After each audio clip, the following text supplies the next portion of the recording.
Hey guys, welcome back to Echoes of Midnight. Tonight's story, The Brave Mechanic Who Freed a Forgotten Beast.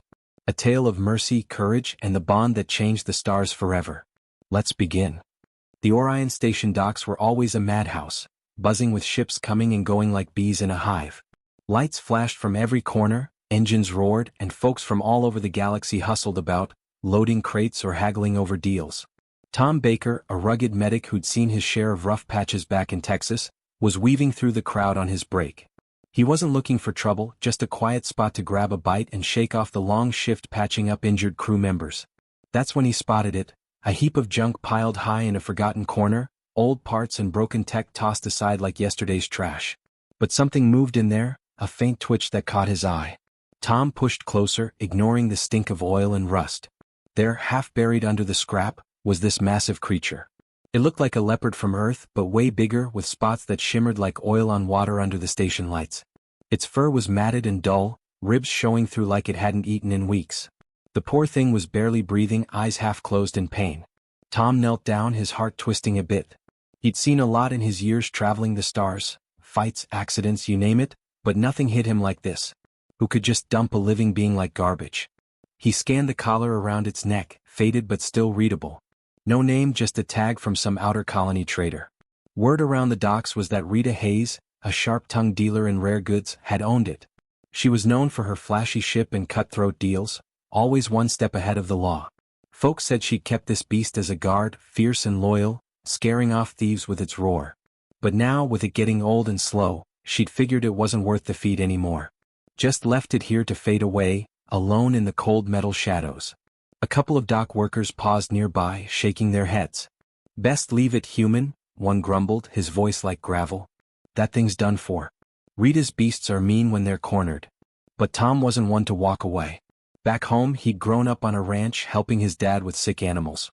Humans had a way about them, stubborn compassion his old man called it. He shrugged off the warnings and pulled out his medkit, the one he'd customized with tools from Earth and bits scavenged from alien markets. The beast let out a weak growl as Tom approached, but there was no fight left in it. Its golden eyes flickered, watching him warily. "Easy there, big fella," Tom murmured, his Texas drawl soft and steady. He started with a scan, the device beeping as it read the creature's vitals. Heart rate low, infections raging, dehydration bad. No wonder it was dying.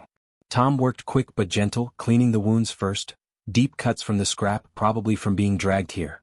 He applied a sealant foam that stung at first, making the beast flinch, but then it eased the pain. As he worked, memories flooded back. Tom thought of his old dog, Max, a loyal mutt who'd followed him everywhere as a kid. Max had gotten old too, joints giving out, but Tom had stayed by his side till the end. No way was he letting this alien critter go the same lonely way. He injected a nutrient boost, watching the color return a bit to the fur.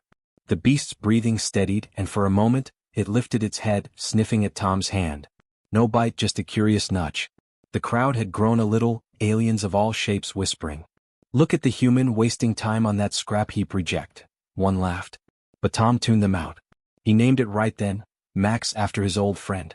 "You're gonna be all right, Max," he said, patting the beast's flank carefully. It was heavy work getting Max free from the pile, but Tom managed, using a hover cart from a nearby stall. The beast was too weak to stand, so he draped it over the cart, covering it with his jacket to keep off the chill. Pushing through the docks, Tom felt eyes on him everywhere. Some folks nodded in quiet respect. Humans had a reputation for this kind of thing, sticking their necks out for the underdog. Others just smirked, figuring he'd regret it when Max turned wild again. But Tom didn't care. He headed straight for his shuttle, docked at the far end. It was a beat-up old rig, but it had space in the back for emergencies like this. Once inside, he set Max up in a corner, patting the floor with spare blankets. The beast settled with a sigh, eyes closing in what looked like relief. Tom sat nearby, monitoring the vitals on his scanner. Hours passed as the station quieted down for the night cycle. He talked to Max in low tones, sharing stories from Earth, wide open skies, dusty trails, the warmth of a family fire. It was silly maybe, but it felt right. Humans thrived on connections even out here in the void. By morning, Max was stirring more, lapping at the water Tom offered. It wasn't a miracle, but it was a start. Tom knew the road ahead would be tough, getting Max healthy, dealing with Rita if she caught wind of this. But in that moment, watching the beast's tail flick weakly, he felt a spark of hope. Out in the stars where everything was buy, sell, or scrap, a little kindness could change everything. Tom leaned back, smiling to himself. Yeah, this was worth it. As the days blurred into the routine of space travel, Tom kept at it. He'd check on Max between shifts, adjusting meds, coaxing it to eat. The beast's strength grew bit by bit, those spots starting to glow faintly in the shuttle lights. Tom wondered about its past, how many battles it had fought for Rita, only to be tossed aside. It made him angry but mostly sad. Humans didn't forget loyalty like that. One evening, as the shuttle hummed through hyperspace, Max lifted its head and met Tom's gaze. There was something there, a spark of understanding. Tom chuckled. You're a fighter, ain't ya? Just like me. He didn't know it yet, but this rescue was the beginning of something bigger, a bond that would shake up the stars.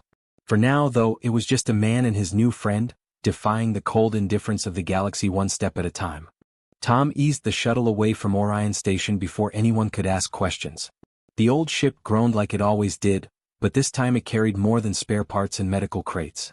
In the back bay, Max lay on a pile of blankets, chest rising and falling in slow, steady breaths.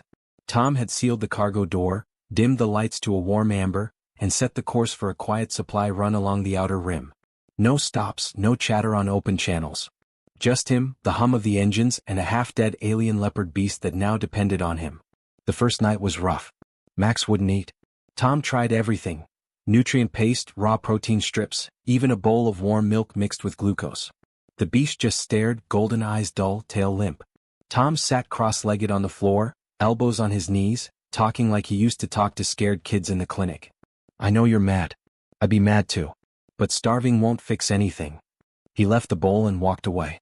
10 minutes later he heard soft lapping. Small win. Days blurred into a routine. Tom woke before the artificial dawn, checked vitals, cleaned wounds, changed bandages. He used earth tricks his grandpa taught him on the ranch. Honey for infections, cool compresses for fever, slow walks to build strength. Max was too big for a leash, so Tom rigged a harness from cargo straps and walked him up and down the narrow corridor. At first Max dragged his paws, claws scraping metal. By the end of the week he padded on his own, head high, sniffing every corner like he owned the place. Tom kept a log on a scratched-up tablet. Day 4, ate full bowl. Day 7, tail wag. Day 10, first real growl, not angry, just testing his voice. The sound rumbled through the hull and made Tom laugh out loud. That's it, buddy. Let him know you're still in the fight. He played music sometimes, old country tunes from a cracked speaker. Max would cock his head, ears twitching to the twang of a steel guitar. Tom caught himself singing along once, off-key and quiet, while scrubbing dried blood from spotted fur. It felt normal. It felt like home. Word travels fast in space. A freighter hailed them during a fuel stop, pilot's voice crackling with amusement. Heard Rita's guard beast is riding with the soft human now. She's spitting fire over it. Tom just smiled into the mic, tell Rita her trash is my treasure. The line went dead with laughter on the other end. Rita's crew showed up a few days later, 3 goons in patched armor, leaning against a refueling platform like they owned it. Tom stepped out to meet them, medkit slung over one shoulder, Max's massive shadow filling the hatch behind him. The lead thug, a guy with a face like a busted boot, sneered. Hand over the animal, Doc. Boss wants her property back. Tom didn't flinch. Property's got a heartbeat. Last I checked, that makes it a life, not cargo. Max growled low, a sound that rattled the deck plates. The thugs backed off, muttering. Tom watched them go, hand resting on Max's warm flank. Message sent. Back inside, the bond grew in small, quiet ways. Tom taught Max to sit for treats, strips of dried meat Tom bartered from a passing merchant. Max learned fast, planting his haunches with a proud flick of the tail. Tom scratched behind the ears and felt the deep purr vibrate through his boots. He started leaving the cockpit door open. Max would pad in, circle twice, and flop across the co-pilot's seat, head on Tom's thigh while stars streaked past the viewport. Tom rested a hand on the broad skull and kept flying. One night the shuttle hit clear space, no traffic, no chatter. Tom killed the engines and let them drift. He opened the observation blister, a clear dome above the cockpit. The galaxy spilled out in ribbons of silver and blue. Max pressed close, warm breath fogging the glass. Tom pointed out constellations he'd known since childhood, Big Dipper, Orion's Belt, then made up new ones for alien stars. Max's eyes reflected the light show, wide and calm. For the first time since the scrap heap, the beast looked peaceful. Tom pulled a worn photo from his pocket. Him at 12, arm around a scruffy border collie. That was the first Max, he said softly. He waited for me every day after school. Never judged, never left. The new Max nudged the picture with his nose, then rested his chin on Tom's knee. No words needed. They stayed like that until the starlight faded and the ship's clocks chimed for the next jump. By the end of the third week, Max was running laps in the cargo bay, muscles rippling under sleek fur. Tom watched from the doorway, arms folded, grinning like a proud dad. The beast launched into a playful pounce, skidded and rolled, coming up with a mouthful of blanket. Tom laughed so hard his ribs hurt. Rita's crew could keep laughing. Out here, in the quiet between stars, a human and his alien leopard were writing their own rules. Tom sealed the log that night, day 21. Max smiled. I swear he did. Ready for whatever comes next. The shuttle drifted through a quiet stretch of nothing, no trade lanes, no beacons, just black velvet and a scatter of stars. Tom had cut the main lights to save power and was dozing in the pilot chair, boots up on the console, when a low hum woke him. Not the engines. Something deeper, like a cello string plucked inside his skull. He sat up, rubbing his eyes. The cockpit was dark except for the soft green glow of the NAV screen. Then he saw Max. The big cat stood in the doorway, head low, eyes lit up like twin lanterns, gold turning to white hot. Tom's first thought was infection, fever, something gone wrong. He reached for the medkit, but Max didn't move.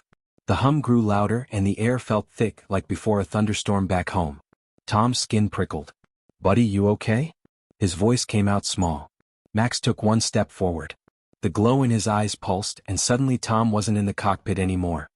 He was standing on a cracked stone plane under a sky full of three suns. Wind whipped dust into spirals. In the distance, huge spires rose, taller than any building on Earth, carved with symbols that hurt to look at. Beings moved between them, tall and thin, wearing robes that shifted color like oil on water. One turned toward Tom, face hidden in shadow, and raised a hand. A single word formed in Tom's mind, not English, not any language he knew, but he understood it anyway. Remember.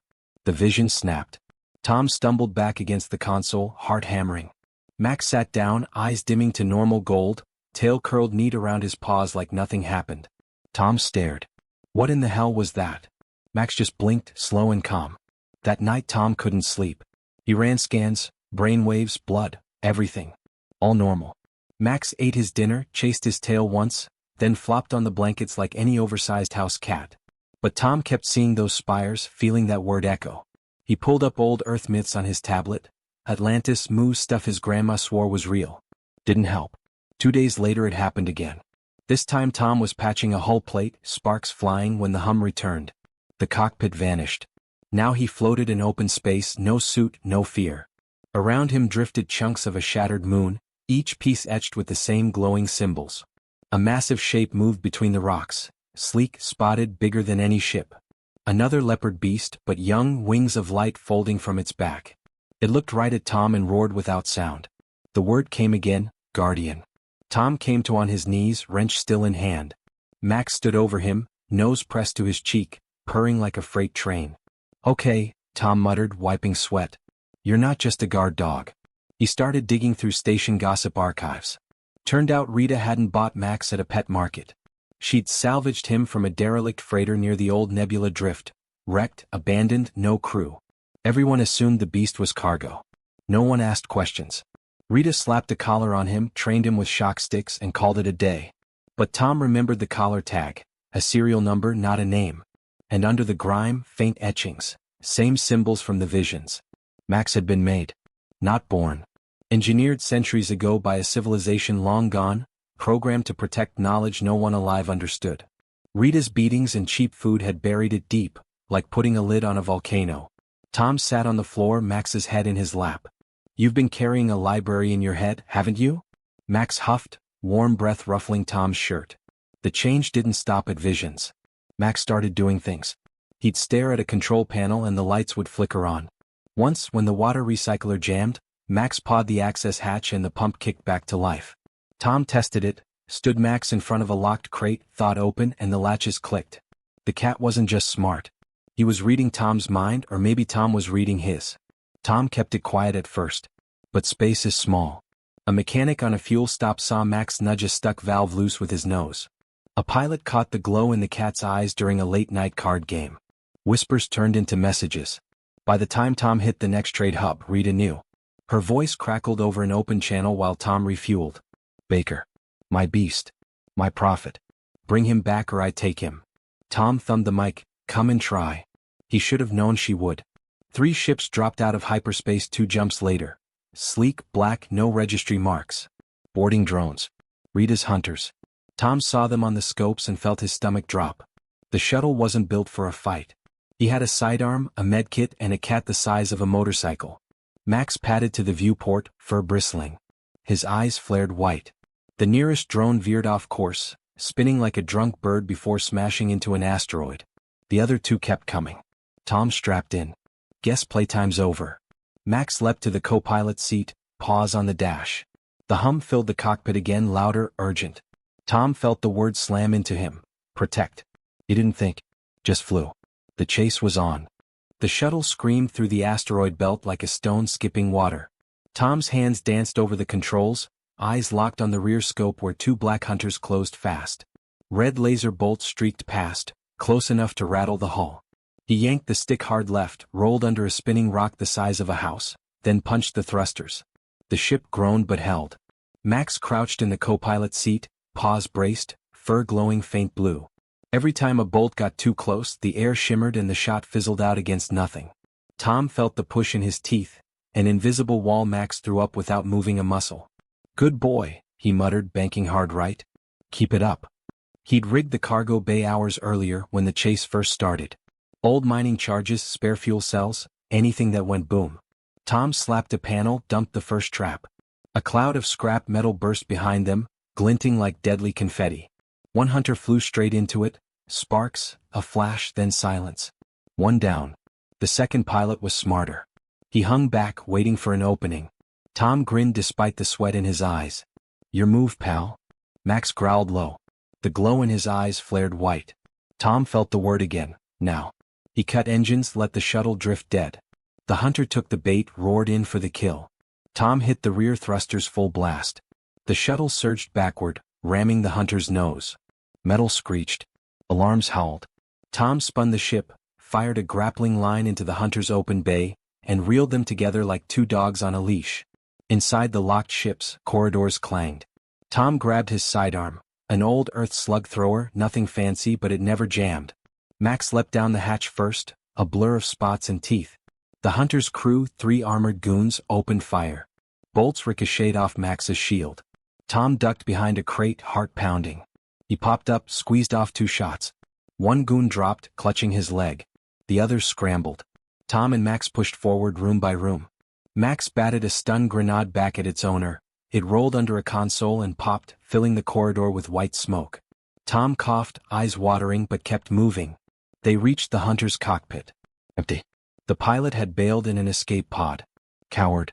Tom patched the shuttle free, limped away from the wreck. 1 hunter left and Rita was on it. She hailed him an hour later, voice cold as space. You're making this expensive, Baker? Tom wiped blood from a cut on his forehead. Bill me. Last chance. Dock at Moon Base 9. Hand over the cat. Walk away rich. Tom looked at Max, sprawled across the NAV console, licking a paw like he hadn't just saved their lives. Pass. The moon base was a rusting hulk, abandoned decades ago after the ore ran dry. Tom set the shuttle down in a cracked hangar, dust swirling in the landing lights. He powered down everything but life support. Let Rita think he was cornered. She arrived in a sleek gunship, landing lights cutting through the dark. Rita stepped out first, tall, red hair tied tight, coat flapping like a flag. 4 mercenaries fanned out behind her, rifles up. Tom watched from a broken window, Max a silent shadow at his side. Rita's voice echoed over the open channel. Kindness is a luxury, human. You can't afford it. Tom thumbed his mic. Funny. I sleep better with it. She gestured. Her men advanced. Tom had spent the flight prepping. He'd cracked open the base's old power grid, rerouted cables, set charges in the floor grates. Max padded to the center of the hangar, sat calm as a statue. His fur lit up, bright, blinding. The mercenaries hesitated. Tom hit the switch. The floor exploded in a chain of flashes. Grates flew, men shouted, rifles clattered. Dust choked the air. Tom ran, boots pounding, Max at his heels. They burst into the control room where Rita waited, pistol drawn. She smiled like a shark. Predictable. Tom raised his hands. Maybe. Max growled. The room lights flickered. Rita's smile faltered. She aimed at the cat. One twitch in. Tom moved first. He dove, rolled, came up firing. The slug took Rita in the shoulder. She screamed, dropped the pistol. Max leapt, pinned her to the console with one massive paw. His eyes burned white, and suddenly the room filled with light, holograms, hundreds of them. Shipping manifests, lab logs, cages stacked with drugged beasts. Every dirty deal Rita ever made, projected for the galaxy to see. Tom patched the base's emergency beacon, broadcast the evidence wide. Galactic Patrol would pick it up within the hour. Rita struggled under Max's weight, blood staining her coat. You think this changes anything? They'll bury it. Tom knelt, zip-tied her wrists. Maybe. But you're done. Max stepped back, sat tall. The glow faded. He looked tired but proud. Outside, patrol cruisers dropped out of hyperspace, lights flashing blue and white. Tom leaned against the shuttle ramp, Max's head heavy on his knee. The mercenaries were cuffed, Rita dragged away still cursing. Tom scratched behind the cat's ears. Think we earned a steak dinner? He asked. Max purred, loud enough to rattle the hall. They lifted off as the base lights died behind them, two silhouettes against the stars, free and clear. The patrol cruisers hauled Rita away in cuffs, her shouts fading into static.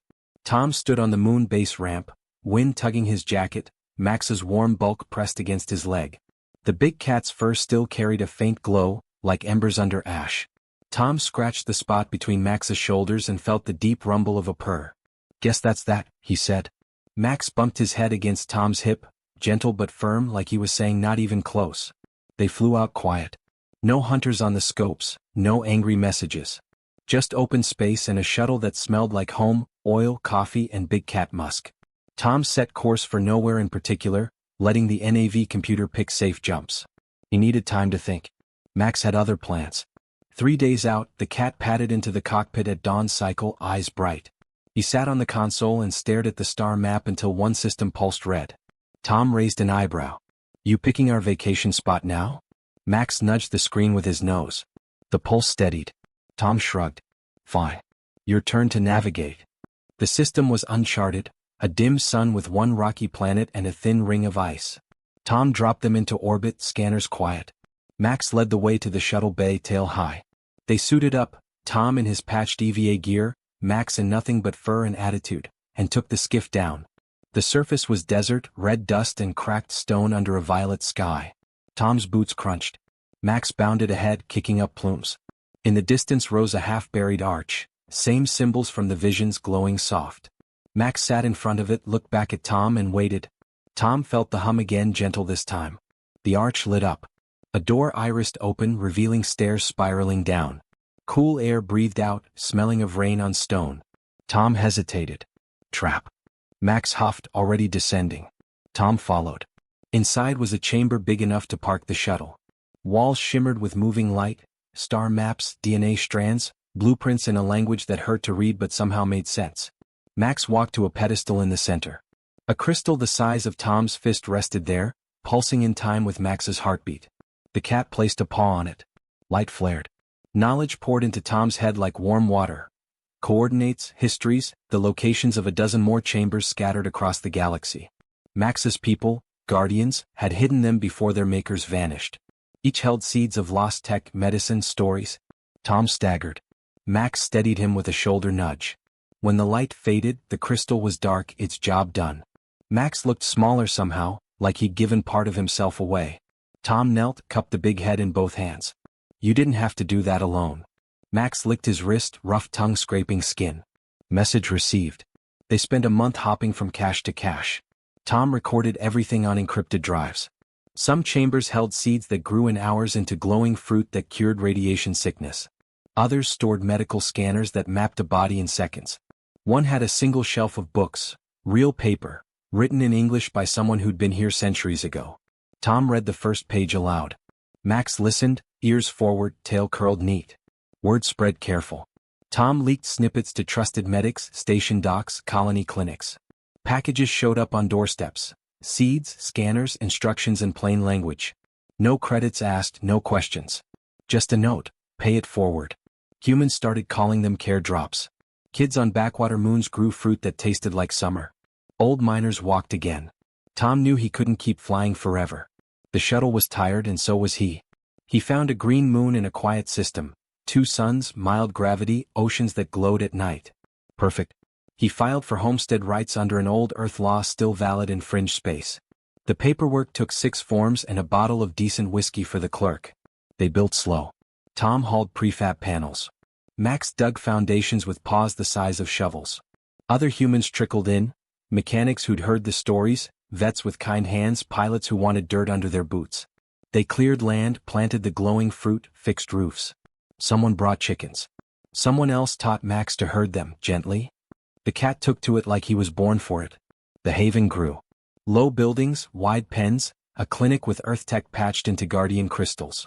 Tom hung a hand-painted sign over the gate, Second Chance Station. Beasts came, winged lizards with broken wings, 6-legged grazers starved by poachers, even a baby kraken someone fished out of a cargo hold. Max greeted each one, nose to nose, and showed them where the water was. Evenings were best. Tom sat on the porch of the main house, boots on the rail, cold beer in hand. Max sprawled across the steps, belly full of steak scraps. Fireflies, real ones imported from Earth, blinked over the fields.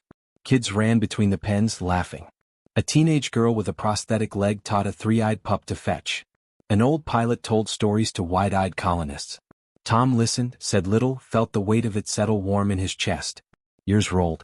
The Haven's clinic saved thousands. Graduates, human and alien, spread out, starting their own stations. Care drops became care networks. Politicians argued about regulations. Tom ignored them and kept shipping seeds. Max aged slow. Guardian stock, Tom figured. Gray touched the muzzle, but the eyes stayed gold. One dawn, Tom found him on the hill overlooking the ocean, watching the suns rise. Tom sat beside him. The big cat leaned heavy, breath steady. "Still with me, old man?" Max huffed, rested his chin on Tom's knee. Tom scratched behind the ears like always. The purr rattled both their ribs. Below, the station woke, doors opening, voices calling, life going on. Tom looked out at it all, fields, pens, people who'd once had nothing. He thought of a scrap heap on Orion Station, a dying beast no one wanted. One choice. One stubborn human heart. Max closed his eyes. Tom stayed until the suns were high, hand buried in warm fur, the galaxy a little kinder because they'd refused to look away. Thanks for watching, travelers. This was Echoes of Midnight, where kindness can change galaxies. If you felt this story's echo, leave a like and join us for the next one.